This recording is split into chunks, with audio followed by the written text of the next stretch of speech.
Welcome back, Gold Squad, to the Chicago Cubs franchise here in MLB The Show 22. Spring training action here at home at Date Palm Field against the World Series champions of last season, the LA Dodgers. And if you guys are not familiar with this series, if you're just joining in, we are in season number 2. And this is a good little bar test. Yes, it's spring training, but it's kind of cool to see all of our youngsters, how they're going to stack up against these World Series champs. A lot of that World Series team will be playing in this game in spring training against Caleb Killian, namely Mookie Betts, Trey Turner, Cody Bellinger. But with one down, Nelson Velasquez, what a catch out there in right field. He joined us in September, and man oh man has he been making a big impact. He actually hit really well last season towards the end of the year, and now so far in spring training he makes an incredible catch out in right field. I'm loving what Nelson Velasquez has been showing us. I think he's going to be a mainstay for this rebuild. Caleb Killian, by the way, one clean, scoreless inning, and then this pitch here to Cody Bellinger. Take a look at this curveball that he just snaps right off. Look at that. Love that pitch. Now, the pitch beforehand was a fastball high and inside. Set up that curveball on Belly is a really nice one. Meanwhile, Joey Gallo going to strike out.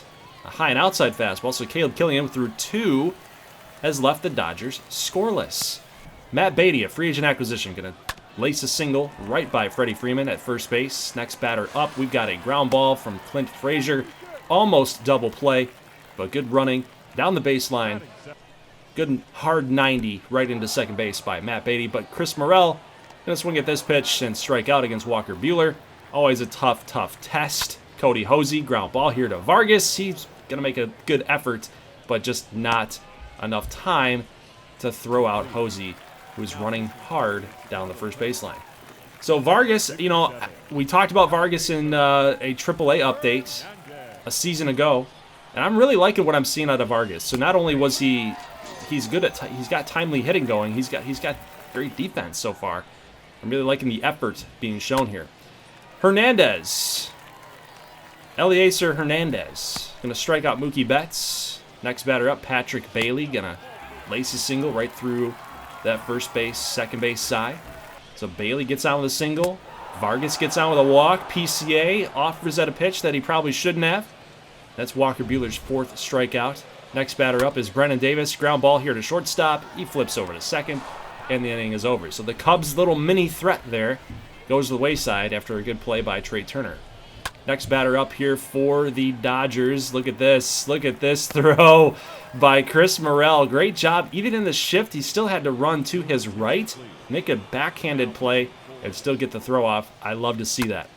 Julio Urias for the Dodgers coming on out, replacing Walker Buehler, and Bryce Ball had a really good pitch to hit. Always tough, lefty on lefty, but that was a good one to knock. Looked like he got some good wood on it.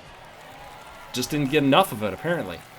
Freddie Freeman dives for this one. Matt Beatty's on again with another single. So free agent acquisition, Matt Beatty has been really solid so far in his first 2 ABs here in spring. Now take a look at Clint Frazier. I've been trying so hard to hit with Clint Frazier, and this one was a gift. It was right there. We just timed it too quick, too early on the swing. And this one, I don't know what happened with that. PCI was all over it. Timing was all right, but it just didn't get enough, I guess. So, screw you, Clint Frazier, I guess. Thanks, MLB The Show. Another Cubs inning that goes to the wayside. We've got one down here. 0-2 pitch. Jonathan Diaz to Joey Gallo. Brennan Davis, given everything he's got, just not fast enough. Just not quite fast enough to get there. And Gallo deposits this one into left field. Look at that. Just he hung back there just enough on that slider. That's a tough pitch to hit out. But Joey Gallo, being as strong as he is, makes it look easy. It's easy power for Joey G. I made that up. I don't think he's ever been called Joey G in his entire life. Nelson Velasquez is going to strike out, and this was a pitcher's pitch, I guess you would say. It was not a strike, but either way, it's too close to take. You got to sometimes offer at it, even though you probably shouldn't have. Let's go to Ildemaro Vargas' at bat here in the 5th inning. He's going to strike out. It's a nice pitch. Got him chasing. Jonathan Diaz still out there in the bottom of the 6th inning. PCA going to make a nice catch, but we got 99 speed out there on the base path at second base. Tagging up, going to third, and runners on the corners now. Next batter up is Will Smith. Here's a ground ball past Vargas. He was playing a little bit. He's playing a little bit in. Double play depth, and that ball was just hit too hard and just away from him, just enough to where he couldn't make a play on it. And that's going to be another RBI, another run batted in here for the Dodgers. They're up 2-0. Darwinzon Hernandez, the big lefty. Love what we did to acquire this guy out of the Red Sox organization. He's going to come on and blow this by him. Right by Cody Bellinger, the 95-mile-an-hour fastball. Just challenging him. Gets out number 2. Here's a 2-2 pitch to Alex Dickerson, another left-hander. So it's good to use Darwinzon in that left-handed situation there. So nice job by Hernandez to get us out of that. Only 1 run across. Still 2-0, but that win expectancy is really shading towards the Dodgers here. So with nobody down, Trey Turner, ground ball, double play. 6-4-3 variety. Brennan Davis upset with himself. Got a good pitch to hit, and unfortunately couldn't do much with it. Next batter up here with 2 down, that's Bryce Ball. It's going to get a base hit against Landon Knack. Really nice piece of hitting by the lefty. Next batter up, another lefty. We got Matt Beatty. He's now 3 for 3, and he's loved the pull side of the field. Man, a lot of ground balls by Matt Beatty, but man, they are finding holes. Next batter up, Clint Frazier. Mookie Betts giving chase, and it's over his head into the stands, over the wall. That's a ground rule double and an RBI as well. 2-1. Chris Morel looks like it could do some damage, but Cody Bellinger's going to dive for it and make the catch. Man, they are so tough. This is why they won the World Series, man. Just baseballs that should land. Goodness gracious. Nice play by Cody Bellinger there. Let's go to the next inning here. Bottom of the 7th. Hernandez going to strike out Joey Gallo. Good matchup there. Lefty on lefty. 96. Going to blow it right by him. I love it. Now, Ryan Jensen's going to get a call here. We're going up against some righties, and I haven't seen Ryan Jensen in gameplay, so, you know, we're kind of high on him. At least myself and Greg. You guys know Greg. Podcaster. Writer about Cubs prospects. If you haven't checked him out yet, make sure you do so.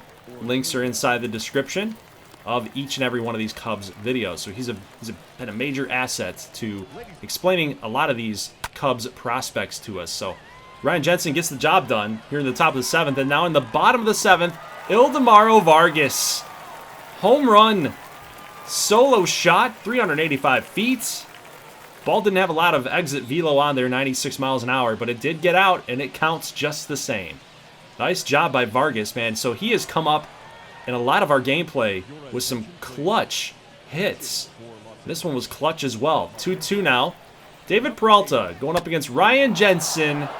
And a fastball, a four-seamer, a 96-mile-an-hour fastball that just got too much part of the plate on David Peralta, and he does some damage. So look at that, 98.6 exit velo. So again, not the hardest hit baseball, but man, it's been going out. I think the winds maybe might be pushing it out there. Base hit here by Brennan Davis here in the bottom of the 8th to lead us off. Bryce Ball coming up, and he's going to send a fly ball out there to left field. And look at that PCI placement just on that sinker, just a little bit off, and the rest is history there for Bryce Ball. Now, Matt Beatty, who is 3 for 3 now, comes up to the plate. He strikes out. Blake Trinan, always a tough pitcher to hit against. So, Franchi Cordero going to come up and take this heater. 98 inside. It's tough to take, especially when you know you want to drive something. You get that good look, and you want to just go after it. But 3-2 pitch, and the sinker just had that little late movement. You weren't sure if it was going to be a ball or not. And, man, it stayed in there. It stayed in the zone. And Cordero just late on the sinker. 97. Tough pitch to do anything with. So, Cordero, Cubs, their half of the inning here goes to the wayside. We get a leadoff double here against Braylon Marquez. Vargas out of his reach. Davis cuts this ball off, but too fast. Rounding third, headed for home. It is now 4-2 with nobody down here in the top of the 9th inning. Joey Gallo has been a one-man wrecking crew here for the Dodgers offense. Here's Velasquez, and he took a bad route to the baseball, and that is going to lead Joey Gallo to head for third base. He is in safely, and this inning has just gone from bad to really bad. Because the next batter, Gavin Lux, comes on to pinch hit, and the first pitch that he gets from Braylon, he deposits it into the right field stands. Well, there's no stands out there, but it's over the wall. It's a home run. It's a 3-run shot, and this game is now officially out of reach here. 7-2, and then, of course, the man of the hour as well. You got Joey Gallo. You got David Peralta. He hits another one. This one got out. This is a no-doubter. 108.8. So Braylon Marquez, his spring training debut is done. And then the next batter, Brandon Drury, steps up and hits another home run. It is 9-2. If you're keeping track, that is back-to-back-to-back home runs. It's 3 home runs in a row. Next batter up, James Outman. Velasquez giving chase. He dives. That's a really great effort out there in right, but Outman is going to get credit for a double. And then you get another pinch hitter, Kyle Farmer. Got to get him. Got to strike him out, and he does. So curveball, nice curveball by Keegan Thompson, and we are out of the inning. And that just went from, like I said, from bad to really bad very quickly. Patrick Bailey going to get a perfect in the gap, in the center field, left field gap. That's a nice job there. Even though the game's out of hand, I do want to see these guys have a little bit of fight in them. You know, this is spring training, game number 1. I want to see what they're able to do. Vargas almost hit another one out, so that would have been really nice to see if he was able to drive that thing and put another one out. But, I mean, overall, the Dodgers are the Dodgers. They're going to be tough no matter what. But, you know, I was impressed with Matt Beatty, number 1. I was impressed with Patrick Bailey, who hung in there and still is playing for a spot. That's nice to see. He wants it. Getting a double there, getting a base hit earlier. But Beatty's 3 for 4 day. Like, you can't poo-poo that for sure. He definitely had a great day. Vargas made a couple diving plays. You know, good defense, high energy type of player. I like what I saw out of him with a home run as well, almost putting the second one out. Clint Frazier, I mean, who knows? We'll have to see how he does in the rest of spring training as we simulate even further.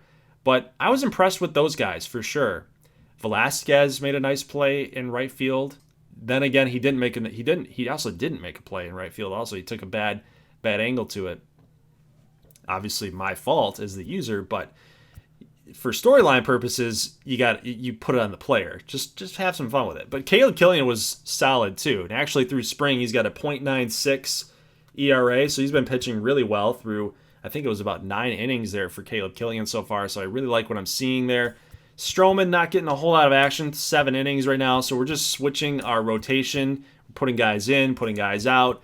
I want to get good looks with these guys, and I want to see some progression happening for them if they are performing well. It's kind of a risk-reward type of deal.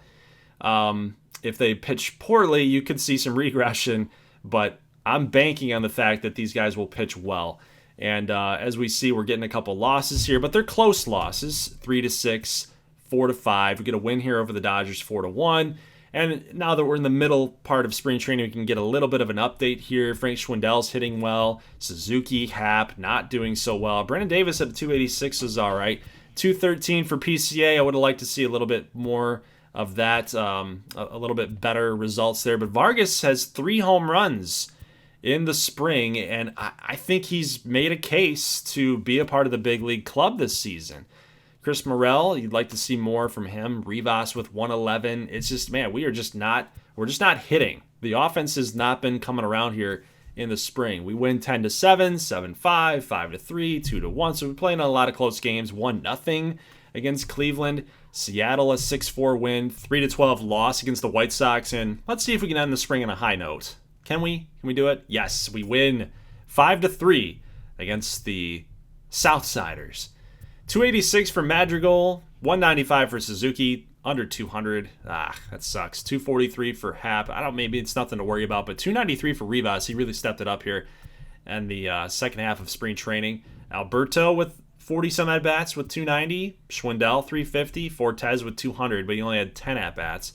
Matt Beatty threw 33 at-bats, 424. So it's going to be a tough call. Is it going to be Beatty or is it going to be Rivas to get the backup first base role? Vargas actually around 230 at this point. You know, he took a nosedive. He was upwards of 345. I know with sample sizes, it's like grades, right? It's with sample sizes, you throw a 0 in there, it's going to mess up your average big time. So there's a little schooling advice for you guys that are watching this. Don't take zeros. It's bad for you. It's bad for your averages, especially for hitters, man. Think about that. No hits, 0. That's what you get on the line score. Marcus Stroman actually pitched really well. If you guys saw that on his stat line, he's pitching really well. Hopefully that comes into play in the season. Archie Bradley at 1.5 with a .7. Darwinzon Hernandez, 13 strikeouts in 8 innings. I like to see that. Plus a good whip and a good ERA. Caleb Killian pitched really well in spring training. I think that he deserves a spot on this roster. We'll see how it all shakes out. Depends on what our offense is going to look like. But Patrick Bailey, as one of our catchers, you know, he needs a little bit more grooming, I think, down in AAA. So he's going to go out there to get some more at-bats. Bryce Ball, it just didn't perform enough at first base, so we're going to move him down. Vargas, I think he's made it. We don't have Andrelton Simmons any longer, and we don't have Jonathan Villar any longer, so it just makes sense to bring on another middle infielder, a guy, kind of a utility guy that can play anywhere. So Vargas is going to definitely make the club. Clint Frazier, kind of the odd man out at this point. You got some young outfielders with a lot of potential. I really like the guys that we have in our outfield. And, you know, being a veteran, being about 27, 28 years old with limited potential at this point, I thought he took some steps. I thought he took some steps in the spring. I hit well with him too. But we'll just have to revisit Clint Frazier, I think, in the whether there's an injury or something that happens, or maybe at some point in like June, July even, like we give him a call up if he's doing well down there. We'll see how it all shakes out. But here is the pitching staff. Let's see what we're working with here. We still have some cuts to make. We're 31 players on the active roster, so we got to move some people down. But we do call up David Booth and Reed Stein to the AAA level. I think that that's pretty much where they belong. They don't need to really test out in AA. Braylon Marquez is going to go from the Major League team to AAA. I think that he's just not quite ready yet. Jonathan Diaz, a 64C. He's going to move down to AA. I feel like that's exactly where he belongs. Anderson Espinoza, same thing, down at the AA level. We currently have 28 men on our roster, so we still got to move some people around and shuffle that up. But AA and AAA need a little reshuffle there. Had a few more people up on the roster than that should have been. So we do make a change there with Morel. Now, Caleb Killian actually does get the call. So if you guys are looking there, that's what our starting pitching staff will look like. Killian, I think, is definitely going to be pushed to the bullpen. So I think that that's where he's going to go. Now, we don't actually have a backup first baseman at this point. So Frank Schwindel is our starter. We do have Hanser Alberto that can play first base as well. So, you know, Matt Beatty, yeah, did he do well in the spring? Yes, he did. He did very well. But you know what? I want to see how he's going to do in AAA. I made an interesting call there. I think we might be too loaded at infield, honestly, because you got Hanser Alberto, who's got the 97 vision. He's got the 90-plus contact against lefties. It just is like, you know, we might be getting a little too loaded at the infield spot. So Beatty was kind of the casualty there. So Hanser Alberto wins out. Yeah, we might have done Matt Beatty dirty there, but it's not something that's going to last forever. I want to see maybe how he does in spring to boot. So guys, that's it for this episode. Leave a like if you like this thing. I will see you on Tuesday for opening day action against the St. Louis Cardinals, our hated NL Central rival. Not only just NL Central rival, but our hated rival, the St. Louis Cardinals. Then on Thursday, we're going to simulate all the way up until June, which is where the draft will take place. I'll show you guys the results of the draft, and then we'll go from there with our custom prospects as well. So guys, that's it. Leave a like if you like this thing. I will see you in the next one. As always, thank you for watching, and peace.